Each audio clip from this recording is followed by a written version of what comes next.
ഒരു പുതിയ റെസിപ്പി കണ്ടുപിടിച്ചു എന്നുള്ള സന്തോഷത്തോടു കൂടിയാണ് കേട്ടോ ഞാനത് പ്രിപ്പയർ ചെയ്യാൻ തുടങ്ങുന്നത്. ഇതെല്ലാം കഴിഞ്ഞിട്ട് ഞാൻ യൂട്യൂബിൽ വെറുതെ ഒന്ന് സെർച്ച് ചെയ്ത് നോക്കിയതാണ്. അപ്പോഴത്തേക്കും ഒത്തിരി വീഡിയോസ് ഇതിൻ്റേതായിട്ട് തന്നെ കിടപ്പുണ്ട്. അപ്പോൾ എനിക്ക് മനസ്സിലായി ഞാനല്ല ഇത് ആദ്യമായിട്ട് ഉണ്ടാക്കുന്നതെന്ന്. സംഭവമൊന്നുമല്ല, നമ്മുടെ എഗ്ഗ് കൊണ്ടുള്ള ഉപ്പുമാവ്, മുട്ട കൊണ്ടുള്ള ഉപ്പുമാവാണ്. ഞാൻ നമ്മൾ നോർമൽ ഉണ്ടാക്കുന്ന വെജിറ്റബിൾസൊക്കെ കൊണ്ടുണ്ടാക്കുന്ന ഉപ്പുമാവേ കഴിച്ചിട്ടുള്ളൂ. അതുകൊണ്ട് തന്നെ ഇങ്ങനെയൊരു വെറൈറ്റി ഉള്ള കാര്യം എനിക്കറിയില്ലായിരുന്നേ. അപ്പോൾ എന്തായാലും കുഞ്ഞുങ്ങൾക്ക് വേണ്ടിയിട്ടാണ് ഞാനിത് ഇവിടെ പ്രിപ്പയർ ചെയ്യുന്നത്. അപ്പോൾ അതിനായിട്ട് ഞാൻ ക്യാരറ്റും പൊട്ടറ്റോയും സവോളയും എടുത്തേക്കുന്നത്. ക്യാരറ്റും പൊട്ടറ്റോയും എൻ്റെ കയ്യിൽ വേവിച്ചതുണ്ടായിരുന്നു. അപ്പോൾ അതെടുത്തു. അത് കുറച്ച് നെയ്യ് ഒഴിച്ച് ഇതെല്ലാം കൂടി ഒന്ന് കടുക് പൊട്ടിച്ച് നമുക്കിതെല്ലാം കൂടി ഒന്ന് വഴറ്റിയെടുക്കാം.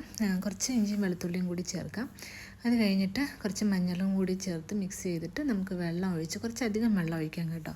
വെള്ളം കൂടി ഒഴിച്ച് നന്നായിട്ട് തിളച്ച് വരുമ്പോഴത്തേക്കും നമ്മൾ റവ ഇട്ട് കൊടുക്കാം.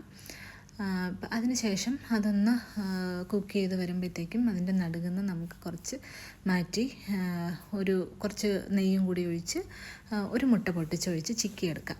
അപ്പോൾ അത്രയേ ഉള്ളൂ സംഭവം. അത് നന്നായിട്ടൊന്ന് കുക്ക് ചെയ്യാൻ വേണ്ടിയിട്ടൊന്ന് അടച്ച് വെച്ച് വേവിക്കുക. കുറച്ചധികം വെള്ളം ഒഴിക്കുന്നത് കുഞ്ഞുങ്ങൾക്ക്, വേറെ നമ്മൾ കറിയൊന്നും ഇതിൻ്റെ കൂട്ടത്തിൽ കഴിക്കുന്നില്ലല്ലോ, അപ്പോൾ കുഞ്ഞുങ്ങൾക്ക് പെട്ടെന്ന് കഴിക്കാൻ വേണ്ടിയിട്ടാണ്. അപ്പോൾ ഇത്രയേ ഉള്ളൂ ഉപ്പുമാവിൻ്റെ റെസിപ്പി. മുട്ടയൊന്നും കഴിക്കാത്ത കുഞ്ഞുങ്ങൾക്ക് ഇങ്ങനെ ഒന്ന് ട്രൈ ചെയ്ത് നോക്കാം കേട്ടോ. ചിലപ്പോൾ ഒന്ന് കഴിച്ചാലായി. അപ്പോൾ എന്തായാലും ഞാൻ ഉണ്ടാക്കി, മോൻ 1-2 വായൊക്കെ കഴിക്കുന്നുണ്ടായിരുന്നു. വളരെ സമാധാനമായിട്ടിരുന്ന് കഴിപ്പിക്കുന്നതാണ് നിങ്ങൾ കാണുന്നത്. ഇങ്ങനെയൊന്നുമല്ല. ഇതിന് ശേഷം ഞാൻ ഇരുന്നും നടന്നും കിടന്നും ഒരു മൽപ്പിടുത്തത്തിലോട് കൂടിയൊക്കെയാണ് കേട്ടോ ബാക്കിയൊക്കെ കഴിപ്പിച്ചെടുത്തത്. അപ്പോൾ അതൊന്നും ഇതിനകത്ത് അപ്ലോഡ് ചെയ്യാൻ പറ്റത്തില്ല. അപ്പം വീഡിയോ ഇഷ്ടമായിട്ടുണ്ടെങ്കിൽ എല്ലാവരും ഒന്ന് സബ്സ്ക്രൈബ് ചെയ്തേക്കണേ. അപ്പോൾ ഇന്നത്തെ വിശേഷം ഇത്രയേ ഉള്ളൂ. ടാറ്റാ.